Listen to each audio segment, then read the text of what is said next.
저는 이 시간에 사무엘하 7장 11절에서 17절 말씀 가지고 그의 나라 왕위를 영원히 견고하게 하리라, 이러한 제목으로 말씀을 나누겠습니다. 사무엘하의 특징은 원래 두 권의 책이었다고 그랬잖아요. 상하가. 근데 BC 300년경에 이스라엘의 12지파의 대표들, 한 지파에 몇 명씩 해가지고 장로 70인의 장로들이 모여서 히브리어로 된 성경을 헬라어로 번역할 때, 그거 이제 70인역이라고 그래요. 그때 너무 두꺼우니까 반을 잘라서 상하로 나뉘었어요. 그래서 이 사무엘하에는 사무엘에 대한 이야기가 하나도 안 나오죠. 그죠? 다 다윗에 대한 이야기만 나와요. 근데 왜 사무엘일까요?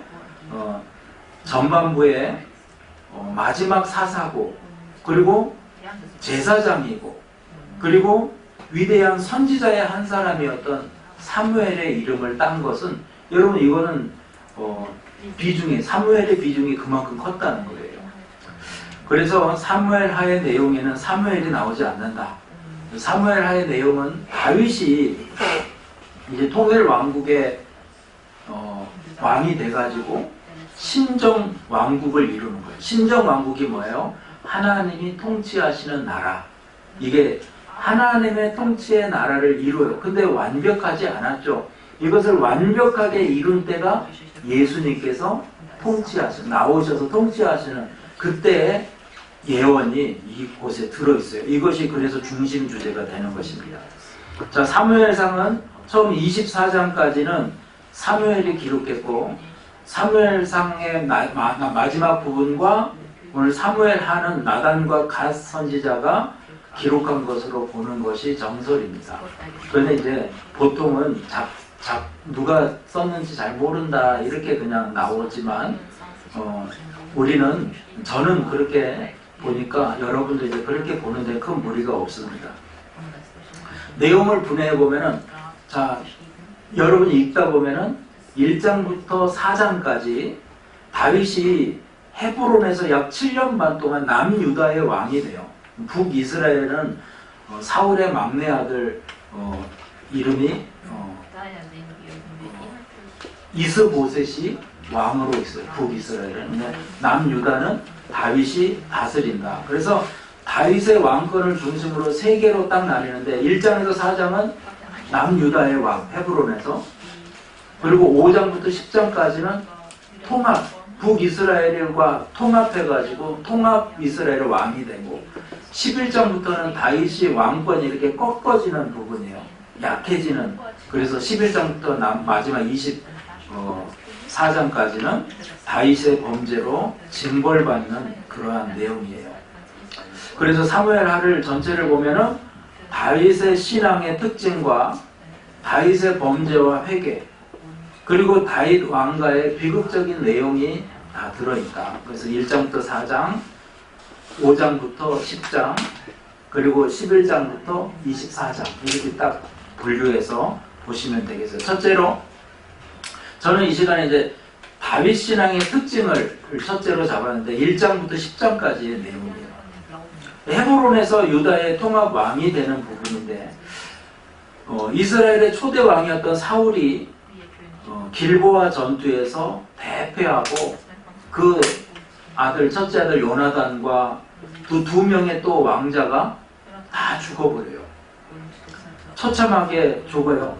그래서 사울의 호위 대장이었던 아브넬이 사울의 막내 아들, 마지막 아들, 유일한 혈육이었던 이스보셋을 왕으로 추대해서 북왕국의 이스라엘에 이렇게 왕으로 삼습니다. 이때 사울이 죽었다는 소식 듣고 다윗이 하나님께 기도해요. 하나님, 내가 어떻게 하면 좋겠습니까?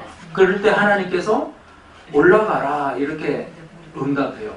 너는 이제 헤브론으로 올라가라. 이스라엘 땅으로 가라. 어디로 올라가리까? 그러니까 헤브론으로 가라 이렇게 말해요. 헤브론에 딱 갔더니 남유다의 주민들이 다윗을 왕으로 삼습니다. 그래서 북이스라엘은 11개 지파, 남유다는 유다 한 지파가 다윗을 왕으로 삼아요. 여기까지 내용이 이제 1장부터 4장까지의 내용이에요. 시간이 흘러요. 근데 이스보셋과 그 군대 장관 아브넬이 사이가 악화돼서 틀어지게 돼요. 이 아브넬이 이스보셋을 세워준 거예요. 그런 사울의 군대 장관이었던 아브넬이 그 막내를 왕으로 세우고 자기가 권력을 다 이렇게 장악했었는데, 이 아브넬과 이스보셋이 자꾸 틀어지고 싸우다가 나중에 아브넬이 이스보셋을 배반하고 다윗 진영으로 넘어와요.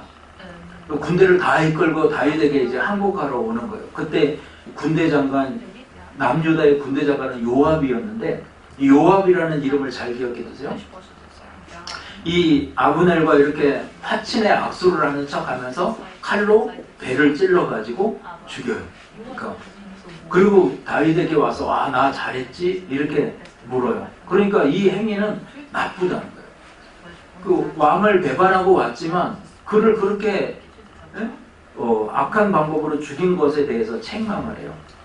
그리고 그 사람을 이렇게 장사를 잘 지어줘요.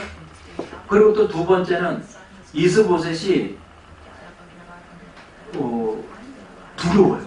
이제 자기를 지켜주는 군대 장관이었고, 그러니까 막 두려움이 엄습했을 때 바나와 레가베라는 사람이 이스보셋에게 가서 그 머리를 쳐서 죽이고 그 머리를 다윗에게로 가지고 가요. 그래서 큰 상을 받겠다. 이제 적국의 왕이잖아요. 어찌 보면 상대국의 왕, 전쟁도 막 했었는데 머리를 가지고 갔으니까 상을 받을 거라 생각했는데, 이때도 다윗이 그들을 죽여버려요.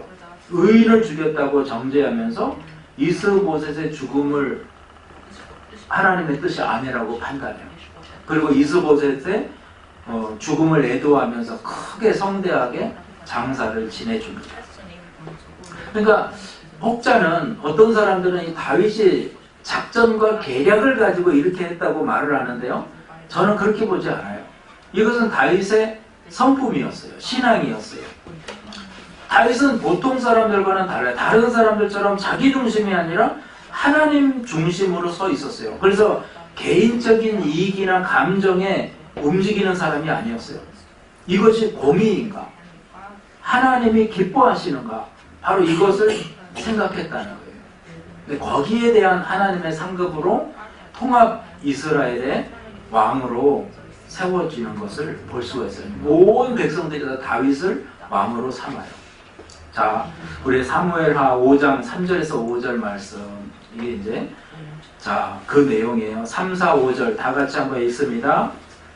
이에 이스라엘 모든 장로가 헤브론에 이르러 왕에게 나아오매, 다윗 왕이 헤브론에서 야훼 앞에 그들과 언약을 맺음에 그들이 다윗에게 기름을 부어 이스라엘 왕으로 삼으니라.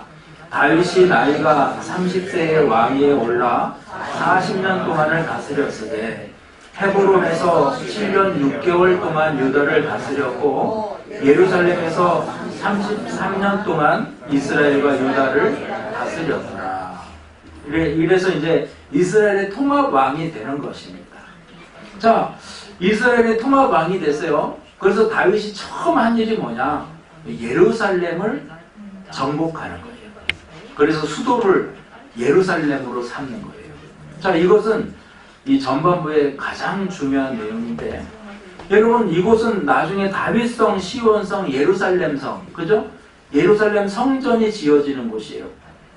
아브라함이 독자 이삭을 번제로 드리려 했던 그 장소가 바로 이 장소고, 훗날 그리스도가 탄생한 땅이 바로 이 땅이고, 천국 모형으로 성전을 짓는데 그 성전이 지어진 자리가 바로 여기에요. 그 다윗 신앙을 보면 항상 예수 그리스도의 어떤 오시는 길을 준비했다는 것을 볼 수가 있어요. 그리고 두 번째, 예루살렘을 수도로 삼았고, 두 번째, 법궤를 옮겨옵니다. 그때까지 이 법궤가 아비나답의 집에 방치되어 있었는데, 통합왕이 되자마자 그 법궤를 예루살렘으로 운반해 와요. 사무엘하 6장 2절의 말씀이에요. 다 같이 한번 읽습니다. 다윗이 일어나 자기와 함께 있는 모든 사람과 더불어 갈래 유다로 가서 거기서 하나님의 궤를 내어오려 하니 그 궤는 그룹들 사이에 좌정하신 만군의 야훼 이름으로 불리는 것이니라. 자, 이제 다윗에 의해서 이제 법궤가 들어오고 언약궤가 들어올 때 막 다윗이 춤을 추고, 그 사울의 딸 미갈이 다윗의 부인이잖아요. 근데 그 광경 보면서 아이고 막 바지가 내려갈 정도로 막 춤을 추고 엉덩이 꼴이 다 보이게 막 이러니까, 그거는 성경에 안 나오지만 하여튼 춤을 추니까 미갈이 이거 뭐 채통 없는 사람 같으니라고 이렇게 말을 하고, 그래서 그 말 때문에 그죠? 자식 없이 외롭게 죽어가는 그러한 인생들, 그런 에피소드들이 이제 6장에 나옵니다. 그리고 이제 7장에 가면은 다윗이 이런 고백을 해요. 나단 선지자를 불러놓고 7장 2절 3절에 왕이 선지자 나단에게 이르되 볼지어다 나는 백향목 궁에 살거늘 하나님의 궤는 휘장 가운데 있도다. 나단이 왕께 아뢰되 야훼께서 왕과 함께 계시니 마음에 있는 모든 것을 행하소서 하니라. 다윗이 이제 하나님을 생각하고 법궤를 생각하니까 마음이 참 안 좋은 거예요. 자기의 성전은, 자기의 궁은 아주 좋은 궁인데 하나님의 성전은 회막 중에 있다. 그래서 성전 짓기를 사모하죠. 나단 생각에는 다윗의 마음을 하나님이 기뻐하시리라고 생각했어요. 그런데 하나님의 뜻은 달랐죠. 사무엘하 7장 4절에 그 밤에 야훼의 말씀이 나단에게 임하여 이르되, 하나님께서 나단을 통해서 예언의 말씀을 주는데요. 결과적으로 다윗의 손으로 지어지는 성전은 하나님은 허락하지 않겠다. 그런데 역대상에는 다윗의 성전 건축하는 것을 허락하지 않는 이유를 말해요. 역대상 28장 3절에요. 하나님이 내게 이르시되 너는 전쟁을 많이 한 사람이라 피를 많이 흘렸으니 내 이름을 위하여 성전을 건축하지 못하리라 하셨느니라. 다윗이 크고 작은 전쟁을 많이 해서 손에 피를 많이 묻혔기 때문에 그 손으로 성전 짓는 것을 내가 기뻐하지 않겠다, 이렇게 말씀하셔요. 다윗 입장에서 굉장히 섭섭한 거죠. 자기를 위해서 피를 흘린 게 아니라, 전쟁한 게 아니라 하나님을 위해서, 하나님의 백성을 위해서 이렇게 했는데 그 손에, 하나님은 그 손에 피까지도 기뻐하지 않는다는 것을 말씀해요. 그런데 사무엘하 오늘 본문을 보면요, 굉장히 중요한 것이 나와요. 다윗이 성전 건축하는 것보다 더 중요한 것을 말씀하는데, 다윗을 향한 하나님의 우주적인 계획을 말씀하는 거예요. 엄청난 계획을 말씀해요. 자, 2장, 7장 12절 13절이에요. 가장 중요한 사무엘하의 말씀이기도 합니다. 내 수완이 차서 내 조상들과 함께 누울 때 내가 내 몸에서 날 내 씨를 내 뒤에 세워 그의 나라를 견고하게 하리라. 그는 내 이름을 위하여 집을 건축할 것이요 나는 그의 나라 왕위를 영원히 견고하게 하리라. 두 가지를 약속해요. 저는 내 이름을 위하여 하나님의 전을 건축할 거다. 여기서 하나님의 전은 성전을 말하기도 하고 교회를 말씀하기도 해요. 다윗의 후손이 다스리는 나라를 영원히 견고하게 하실 것이다, 이렇게 말을 해요. 사무엘하 7장 16절에 내 집과 내 나라가 내 앞에 영원히 보존되고 내 왕위가 영원히 견고하리라 하셨다 하라. 다윗이 받은 이 약속은요, 처음에 사람들은 그렇게 생각했어요. 아, 다윗의 후손, 그 아들 솔로몬이 바로 그러한 인물이다. 이건 솔로몬을 위해서 주신 말씀이다, 이렇게 생각했어요. 그러나 몇 년 뒤에 솔로몬이 죽어요. 나라가 둘로 갈라져요. 적들이 침공해서 성전이 파괴되고 다시 짓고 파괴되고 다시 짓고를 반복해요. 그리고 역사 속에서 성전은 수탈의 대상이 되고 바벨론이 등장하고 로마가 등장하면서 완전히 이스라엘은 패망하고 말아요. 혈통적으로 다윗의 왕위도 물려받을 왕도 없어요. 그러면 이 예언은 무슨 예언일까? 누구를 위한 예언일까? 여러분, 우리는 그 내용을 누가복음 1장 31절에서 33절에서 발견하게 돼요. 자, 이 약속이 주어지고 나서 1000년이 지난 후에 유다 땅 베들레헴에 예수님이 태어나는 장면이 나와요. 그때 천사 가브리엘이 나타나서 이렇게 말씀해요. 보라, 내가 잉태하여 아들을 낳으리니 그 이름을 예수라 하라. 그가 큰 자가 되고 지극히 높으신 이의 아들이라 일컬어질 것이요 주 하나님께서 그 조상 다윗의 왕위를 그에게 주시리니 영원히 야곱의 집을 왕으로 다스릴 것이며 그 나라가 무궁하리라. 할렐루야. 바로 그 조상 다윗의 왕위를 그에게 주리라. 다윗의 왕위를 약속하신 것은 솔로몬이 아니었고요, 바로 예수님이었다는 것을 선언하고 있는 것이에요. 그리고 사무엘하 7장 14절의 말씀이 예수 그리스도 안에서 다 성취되는 것을 또 예수님의 말씀을 통해서 나타나요. 자, 사무엘하 7장 14절에 나는 그에게 아버지가 되고 그는 내게 아들이 되리니. 여러분, 예수님이 비로소 하늘의 아버지라고 하나님을 부르기 시작했어요. 할렐루야.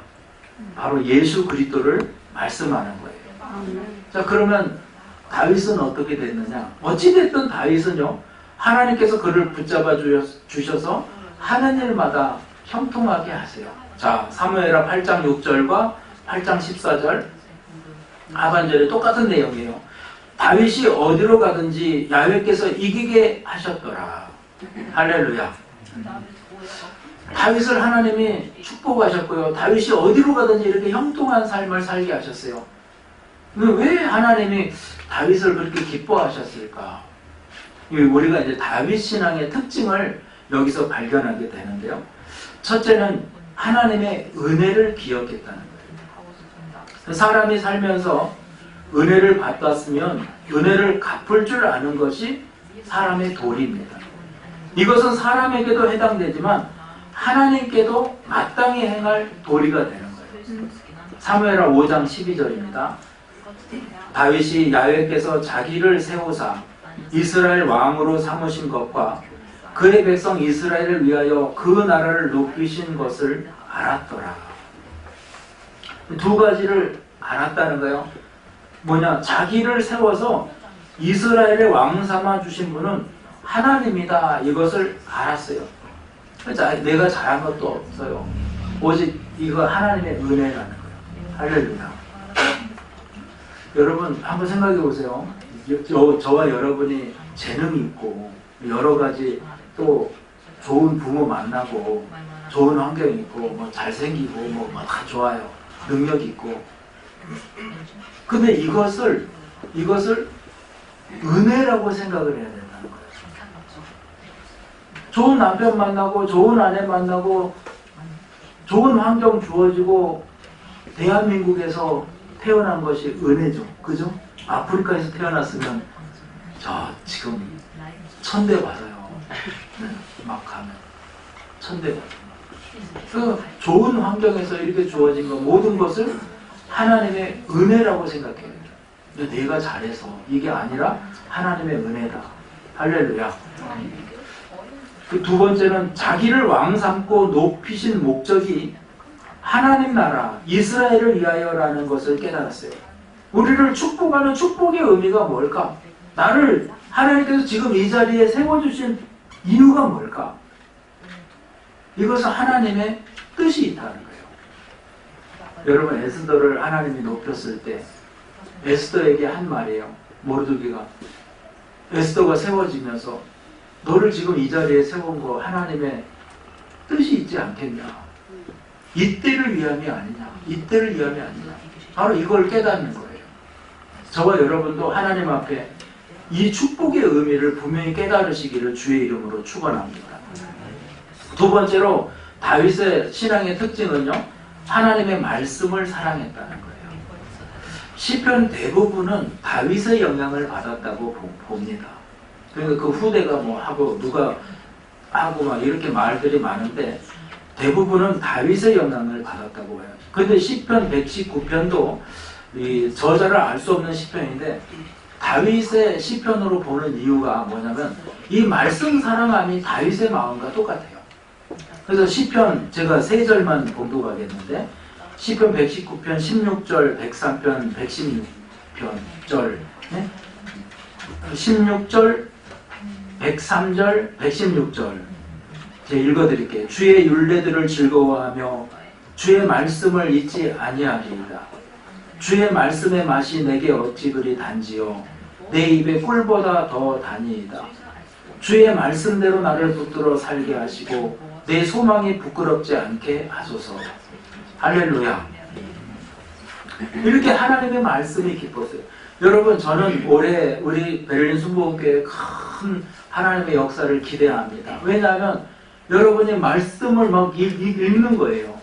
말씀을 읽고 야, 이렇게 설교 가운데서 질문들이 막 오는 거예요. 아, 목사님 지난주에 왜 사울이 너무 억울했겠어요? 하면서 내게 이제 또 이야기도 하고 막 그럼 나는 그 얘기 듣는 순간에 너무 감사했어요. 야, 이 말씀을 엄청 깊이 있게 받아들이고 있구나. 그 부분이 난해 구절이기도 하거든요. 사무엘이 자기가 늦게 와놓고 저주는 누가 받아? 사울이 받아. 이건 너무나 지키기 어려운 부분이기도 해요. 오늘 다윗도 굉장히 큰 죄를 저질러요. 그럼에도 불구하고 다윗은 이스라엘 위대한 왕이 될 수 있었어요. 홈리와 비느하스가 왜 죽어요?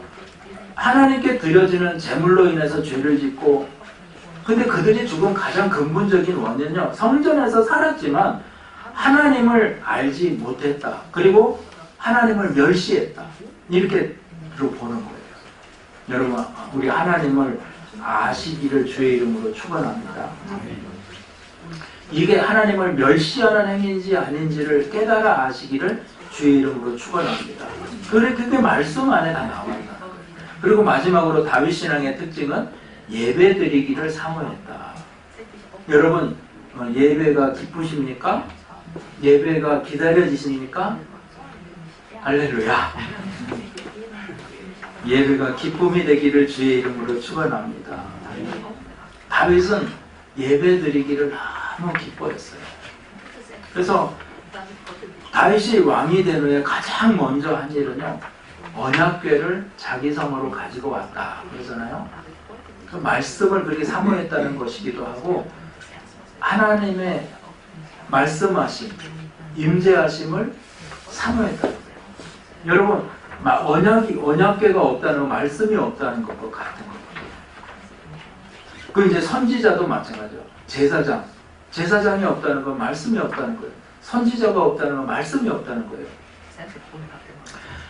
하나님의 성전을 향해서도 엄청난 사랑과 애착의 마음을 가지고 있었어요. 여러분, 다윗이 성전을 위해서 누구보다도 큰 희생의 삶을 살았어요. 역대상 29장 3절에 성전을 위하여 준비한 이 모든 것 외에도 내 마음이 내 하나님의 성전을 사모함으로 내가 사유한 금, 은으로 내 하나님의 성전을 위하여 드렸노니. 할렐루야. 성전을 사모했다는 거예요. 성전에 무슨 일이 있고 뭐가 부서져 있고 가다가 쓰레기가 있고 지저분하고 어떻게 해요, 여러분?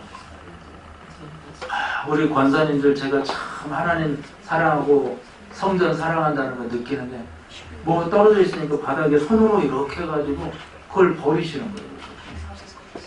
아이고, 저 손 베이려면 어떡하려고, 베이면 어떡하려고, 그런 마음이 드는 거예요. 여러분, 하나님의 성전에 뭐가 안 좋고 뭐가 이러면 그거를 비판하고 뭐 하기보다는 여러분이 직접 거기에 쓰임이 되고 사용하심이 되기를 주의 이름으로 축원합니다. 바로 다윗의 신앙은 이처럼 보통 사람들과 달랐다는 거예요. 생각이 하나님 중심으로 서 있었고 자신의 이익이나 감정으로 움직이는 사람이 아니었어요. 오직 이것이 공의로운가, 하나님이 기뻐하시는 일인가, 뜻인가를 먼저 봤어요. 은혜를 사모했고 말씀을 사모했고 예배를 사모했고 하나님의 성전을 귀히 여기고 사모했다는 거예요. 자, 여기까지가 이제 전반부의 내용이에요. 후반부에 가슴 아픈 내용이 나와요. 다윗의 범죄와 왕국의 비극이 나옵니다. 이제 11장 1절부터 다윗이 죄를 짓는 서막을 이렇게 기록해요. 자, 11장 1절입니다.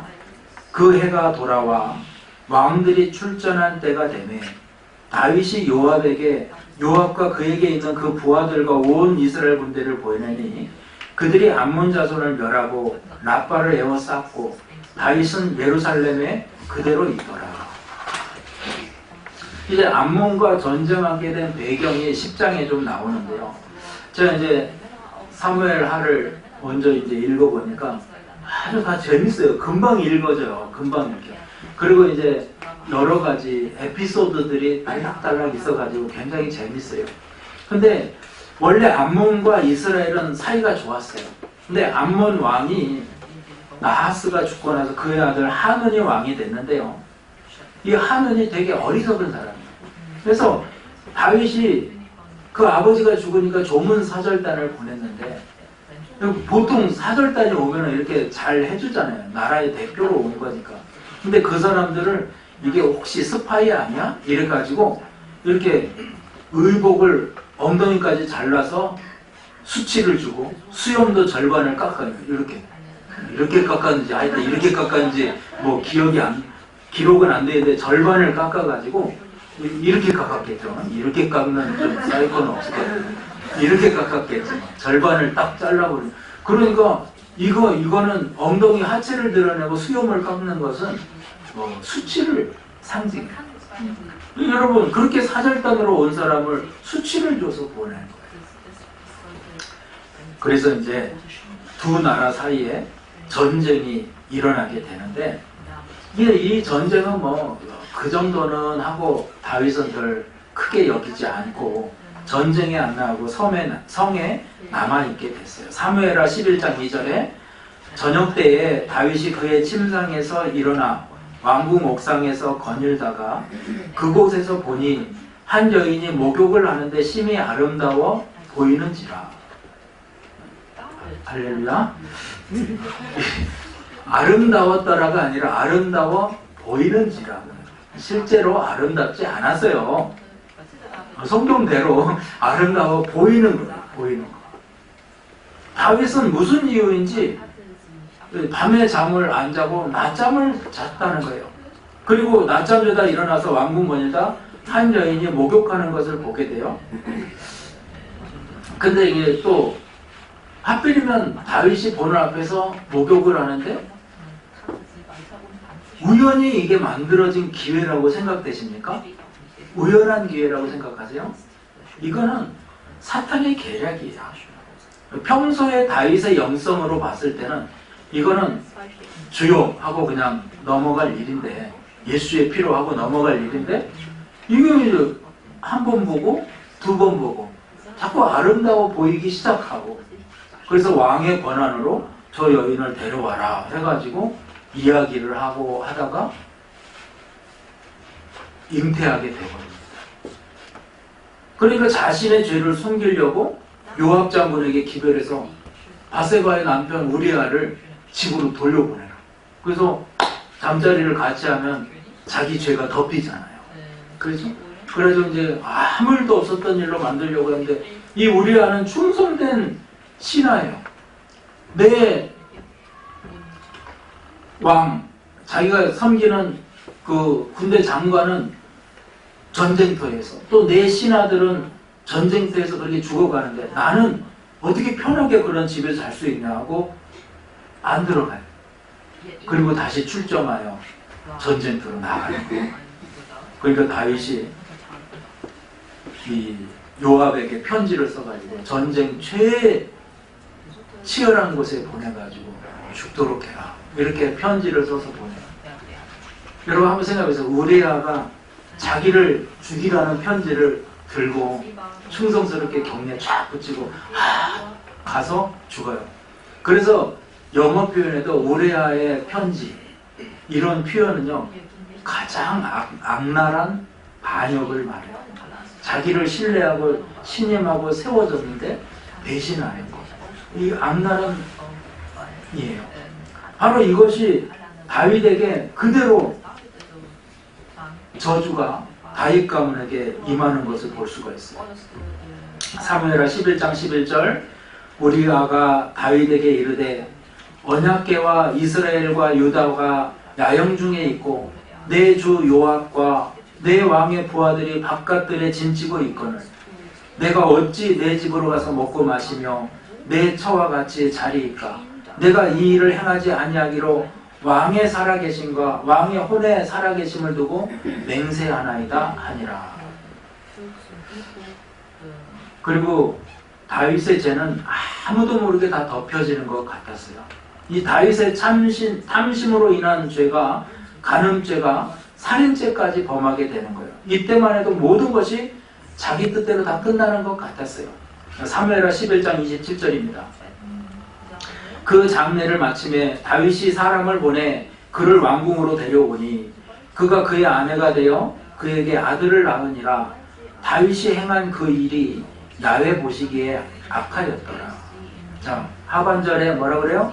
다윗이 행한 그 일이 야훼 보시기에 악하였더라. 분명히 하나님이 악하게 보셨다는 거예요. 여러분, 하나님이 두려워요? 사람이 두려워요? 하나님의 눈이 중요해요? 사람 눈이 중요해요? 여러분, 하나님을 두려워하는 신앙이 되기를 주의 이름으로 축원합니다.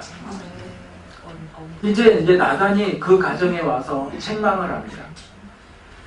다윗이 죄를 범한 후에 하나님이 즉시 책망하지 않고 상당한 시간이 지난 후에 책망해요. 아이를 낳은 다음에 책망해요. 왜일까?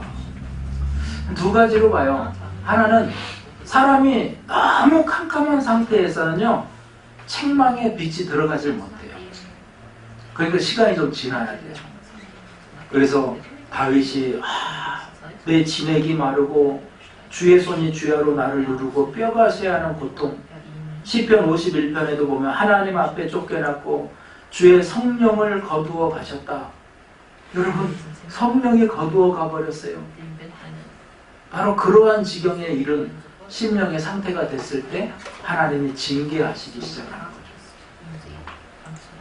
두 번째는 뭐냐면 인간에 있어서 가장 뼈저린 아픔은요, 자식을 치는 거잖아요.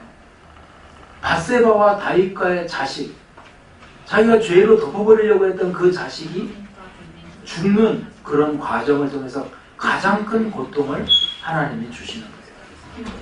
그때 이제 나단이 이렇게 와서 경고를 하죠. 왕이여, 우리나라에 희한한 일이 있습니다. 무슨 일입니까? 한 집이 있는데 굉장히 부잣집인데 양과 소가 심이 많은 부잣집인데 자기 집에 행인이 왔어요. 나그네가 와서 그를 대접해야 되는데 자기 소와 양을 아끼느라고 가난한 집에서 자기 딸처럼 키우는 하나밖에 없는 양을 빼앗아다가 그것을 잡아서 행인을 대접했습니다. 이 사람을 어떡할까요?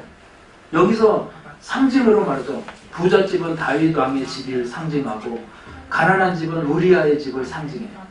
다윗이 이 이야기를 듣고 이렇게 불의한 놈이 다 있어요. 크게 화를 내면서 이 일을 행한 사람은 반드시 죽어야 한다. 죽여라. 잡아서 명령해요. 그때 나단이 뭐라고 그래요? 당신이 바로 그 사람입니다. 그럼 여러분, 지금은 왕권이 선지자권 위에 있어요. 제사장권 위에 있어요. 왕권이. 왕정시대 아닙니까? 그죠? 그러면 왕이 여기에 불복해서 사무엘을 나단을 죽일 수도 있어요. 그런데 다윗이 거기에서 엎드려요. 그리고 솔로몬을 나중에 이제 신약에서 나오겠지만 솔로몬을 가르치는 선생으로 나단을 세워요. 나단을. 자기 자식을 가르치는 선생 삼아요. 그 앞에 엎드려서 회개해요. 그러니까 사무엘하 12장 10절과 12절이에요. 10절부터 12절. 이제 내가 나를 없인 여이고 햇사람 우리아의 아내를 빼앗아 내 아내로 삼았은즉 칼이 내 집에서 영원토록 떠나지 아니하리라 하셨고 야훼께서 또 이와 같이 이르시기를 보라 내가 너의 집에 재앙을 일으키고 내가 내 눈앞에서 내 아내를 빼앗아 내 이웃에게 주리니 그 사람들이 내 아내들과 더불어 백주에 동침하리라. 너는 은밀한 중에 행하였으나 나는 온 이스라엘 앞에서 백주에 이 일을 행하리라 하셨나이다 하니.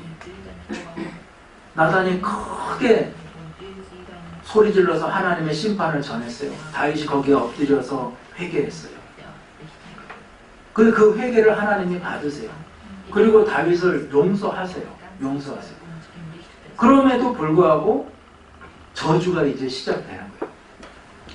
밧세바와의 사이에서 난 아이가 죽는 것이 12장 13절 이하에 나와요. 그 아이가 죽는다 하니까요. 또 아프니까 다윗이 일주일 동안 식음을 전폐하면서 하나님 앞에 기도해요. 금식하며 기도하는 거예요.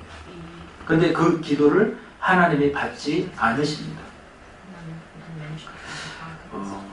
여러분, 우리는 이런 말 할 수 있어요. 그 아이가 무슨 죄가 있어요?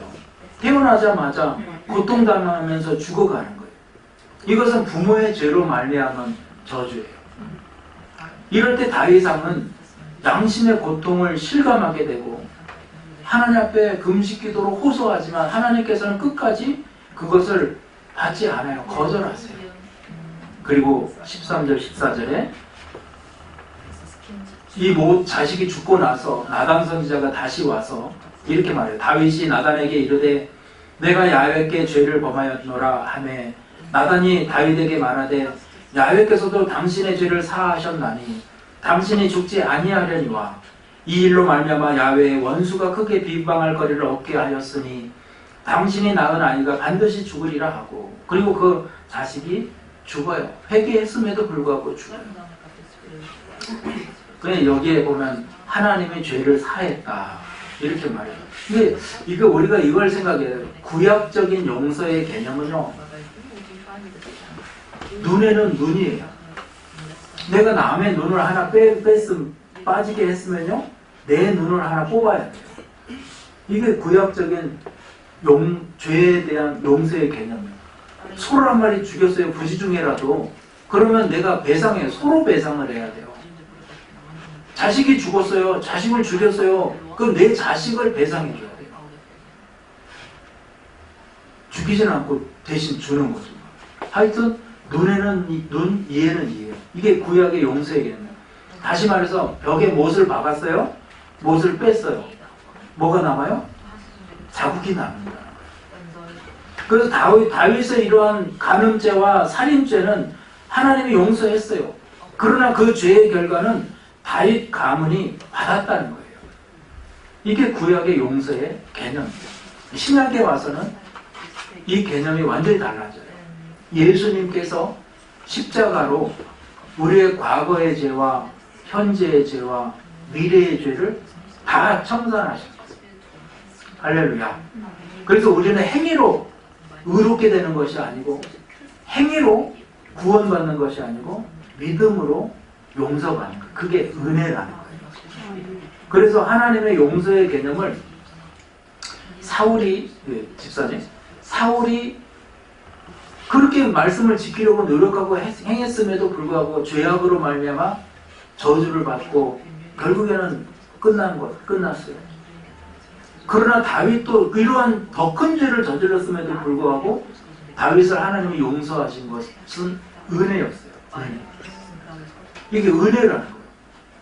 여러분, 공평 논리로 하면은, 저 사람과 나를 비교해가지고, 저 사람 왜 키도 크고, 저 사람 왜 이렇게 재능도 많고, 왜 나는 이렇게, 이러면은, 여러분, 이게 안 풀려요. 공평 논리로 세상을 보면 안 된다는 거예요. 뭘로 봐라? 은혜로. 모든 것이 주의 은혜였다는 거예요. 자, 이제 다윗의 가문에 계속되는 불행이에요. 뿌린 죄의 결과를 거두어 드리는 거예요. 여러분, 이건 진짜 처참했어요.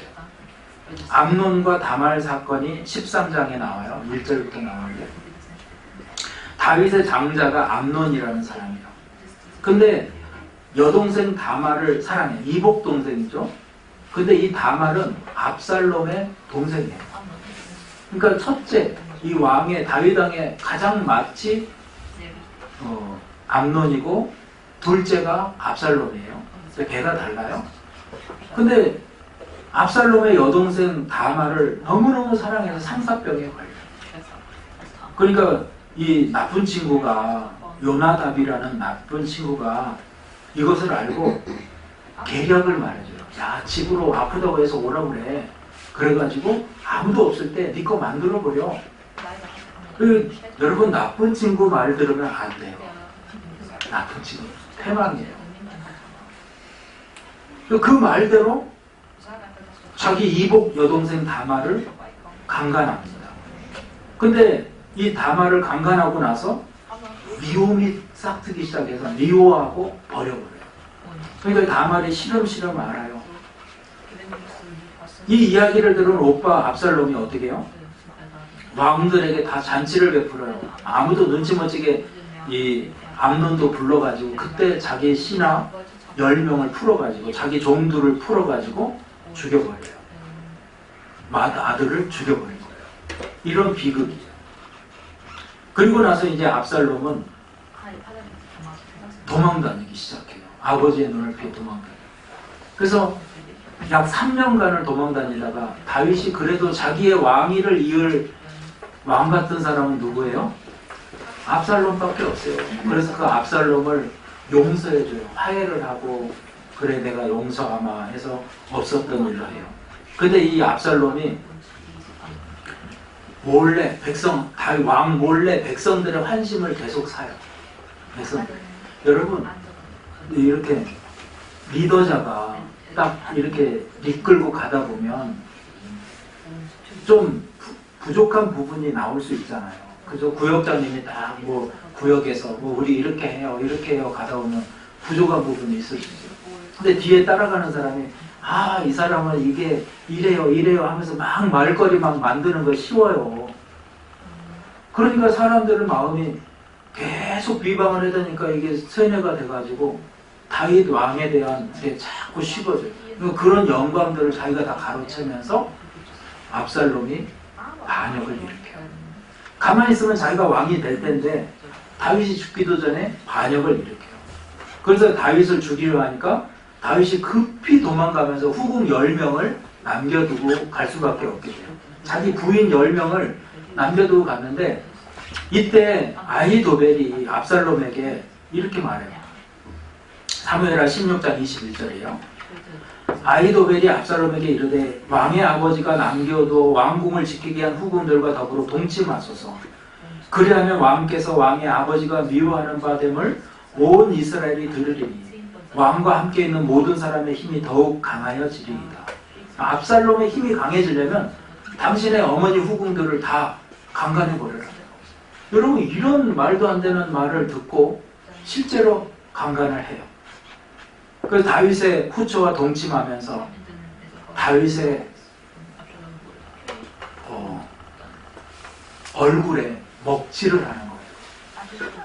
여러분 이 일 이후에 이게 굉장히 중요한 사건이라는 게 뭐냐면 다윗이 왕위에 올라서도 회복되지 않는 큰 수치를 가져요. 수치. 만약에 내 아내가 사람들이 보는 앞에서 수치를 당했어요. 그런데 어떻게 그 사람이 그 앞에서 왕의 권위를 행사할 수 있겠냐고. 이게 굉장히 뼈아픈 가문의 저주가 돼요. 근데 이제 압살롬이 오랫동안 왕도 못해요. 다윗도 공격 안 하고 일부러 힘이 있어도 안 쳐들어가요. 근데 이 압살롬이 어떻게 죽는지 알아요? 항상 이 압살롬이 긴 머리카락을 자랑했어요. 긴 머리카락을. 근데 하루는 말 타고 상수리 나무를 달리다가 이게 팍 걸려가지고 상수리 나무, 도토리 나무죠. 거기에 머리카락이 걸려가지고 대롱대롱 매달려 기절해 있는 거죠. 그것을 요압 장군의 신하들이 발견했어요. 그래서 죽이니까 그러니까 다윗은 죽이지 말라고 그러는데 요압은 죽여버려라 해가지고 죽여버려요.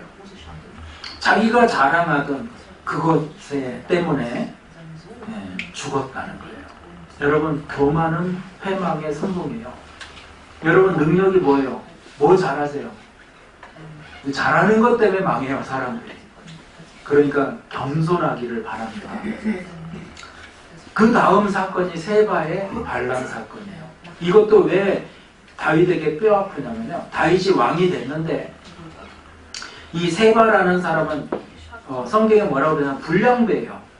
그냥 한낱 불량배예요. 이 사람은 무슨 왕감도 아니고 뭐가 있는 것도 아니고 그냥 불량배예요.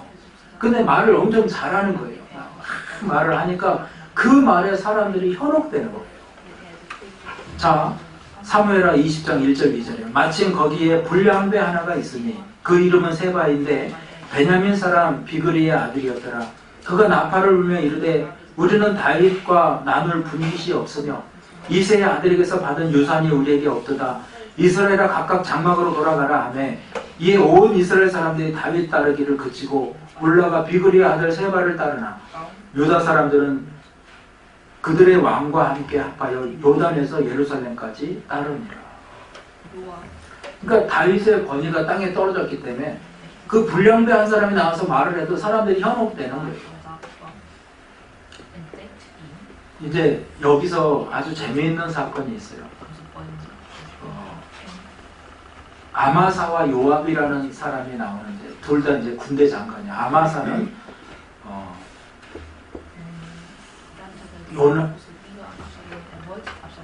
요나단, 압살롬의 그러니까 압살롬 아까 머리 감겨가지고 죽은 압살롬의 군대 장관이고 요압은 원래 다윗의 군대 장관이에요. 근데 이 아마사와 요압이 서로 이렇게 좀 경쟁 관계예요. 근데 다윗이 항상 요압을 끼고 있었는데 요압이 힘이 너무 막강해지니까 좀 견제하려고 아마사를 자꾸 세워요. 근데 요압이 아마사를 죽여버려요. 그래가지고 그때도 이제 죽일 때도 아마사한테 이렇게 가면서 내 형은 평안하냐? 그냥 아마사의 아버지와 친하니까 네 아버지 잘 있냐? 하면서 이렇게 가가지고 칼로 입 맞추는 척 하면서 찔러서 죽여요. 아주 요압이라는 사람은 이제 화친하면서 이렇게 찔러 죽이는 그런 역사가 있어요.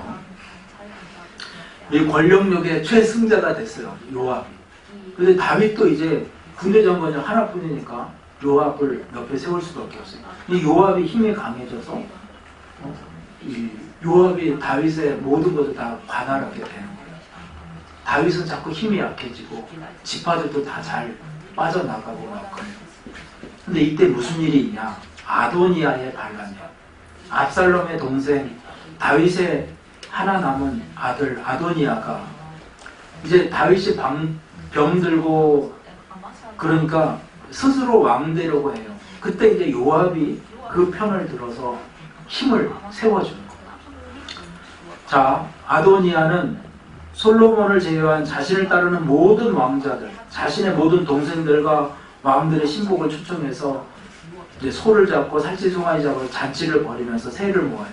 요압 장군은 이 아도니아를 도와 이제 다윗을 반역해요. 이때 이제 이 내용은 열왕기상 다음 열왕기상 1장 11절 내용인데 나단이 솔로몬의 어머니 밧세바에게 말하여 이르되 핫깃의 아들 아도니아가 왕이 되었음을 듣지 못하였나이까 우리 주 다윗을 알지 못하시나이까 이렇게 이야기를 하면서 이 나단 선지자가 급히 다윗에게 그리고 그 부인 밧세바에게 알려가지고 이제 솔로몬을 왕으로 삼는 내용이 열왕기상부터 나오기 시작해요. 왜 제가 이 이야기를 다루냐? 아도니아가 반란을 일으키는 장면까지 그 가문의 저주가 되는 거예요. 근데 이제 솔로몬 때부터 하나님이 그 가문을 다시 세워주고 저주가 다윗이 죽고 나서 다 끊어지는 것을 볼 수가 있습니다. 자, 그럼에도 불구하고 전체적으로 봤을 때 하나님께서 다윗에게 언약을 통해서 축복하시고 근데 그 언약은 온 인류를 구원하시는 축복, 메시아에 대한 약속이고 그것을 예수 그리스도로 말미암아서 성취하셨어요. 우리는 예수님을 믿어 하나님의 자녀가 되고 우리는 교회가 되고 예수 그리스도가 우리 교회의 머리가 되십니다. 할렐루야. 그래서 이 다윗 신앙, 다윗과의 언약이 중요하다는 거예요. 그럼에도 불구하고 다윗의 왕과 가문은 엄청난 저주와 어려움을 당했다는 거예요. 이게 죄의 결과예요. 그래서 우리 구약 읽으면서 바로 죄는 미워하라는 거예요. 절대로 여러분 죄를 미워시키지 말아요. 배신하지 말아요. 또 탐심, 또 교만, 절대로 우리 신앙인이 가지면 안 돼요. 하나님의 손 하나 까딱하면 끝나버려요. 오늘 그 숨을 거둬가 버릴 수도 있고 또 그 재능을 다 빼앗을 수도 있어요. 저 아는 형님이 우리 친구 형님이에요. 어릴 때 기타를 정말 잘 쳐요. 제가 신길동에 살 때 이 형님 기타 한번 치면 정말 너무 잘 쳐요. 그때 막 파이프라인이나 뭐 로망스 막 치면은 막 다. 근데 이분이 선반 여기에 이렇게 일을 가가지고 잠깐 아르바이트 하다가 손가락이 2개가 잘려버렸어요. 이 기타를 코드 잡는 손을 2개 잘려버렸어요. 그 나중에는 이제 다 그것을 극복하고 이 세 손가락으로 코드를 다 잡아요. 그래가지고 기타를 치는데 잘 쳐요. 파이프라인도 치고 다 잘 쳐요. 근데 내가 그걸 어릴 때부터 그걸 보면서 야, 하나님이 정말 하나님을 생각할 때 엄하신 하나님에 대해서 저는 항상 묵상을 해왔어요. 결론적으로 말씀드려요. 다윗의 삶은 승승장구, 번성, 형통, 번영의 삶이었어요. 그런데 한 번의 범죄로 말미암아서 11장부터 다윗의 삶은 내리막길 쇠퇴의 길을 걷게 돼요. 다윗이 그렇게 말하잖아요. 주의 성령을 내게서 거두지 마옵소서. 처절한 고통의 고비거든요. 다윗이 이 승승장구 승리의 삶에서 패배의 내리막길이 된 것은 죄 때문이에요. 죄악 때문이었어요. 여러분, 그럼에도 불구하고 하나님은 다윗에게 은혜를 베푸셔요. 이 은혜는 무조건적인 은혜였어요. 이 은혜의 눈으로 우리가 성경을 바라보면요, 풀어져요. 아까 말씀드렸죠. 공평 논리로 바라보면 풀리지 않아요. 비교하게 돼요. 왜 저 사람은 저렇게 해요? 왜 저 사람은 저렇게 해요? 비교하게 돼요. 그러나 은혜로 가면 풀려요. 은혜로 가면 풀려요. 그러므로 우리도 이 하나님의 언약 말씀 붙들고 은혜로 나아가기를 주의 이름으로 축원합니다. 하나님께서 다윗과 언약하신 거 보세요. 그를 축복하고 동시에 그 약속을 통해 온 인류를 축복하고 예수 그리스도를 통해 구원의 길을 여시고 그 약속을 다윗을 통해서 다윗의 후손을 통해서 그 가문을 통해서 이루시는 것을 볼 수 있어요. 저와 여러분은 그 약속의 삶을 살아가고 있다는 것을 기억하시고 하나님 말씀 안에서 은혜 안에서 성령 안에서 사시기를 주의 이름으로 축원합니다. 저는 올해 우리 베를린 순복교에 엄청난 기적이 임할 것을 믿어요. 말씀 읽으세요. 할렐루야. 그리고 그 말씀이 여러분의 인생을 이끌어 가도록 또 예배 속에서 그 말씀이 원동력이 있도록 여러분 나아가시길 주의 이름으로 축원합니다.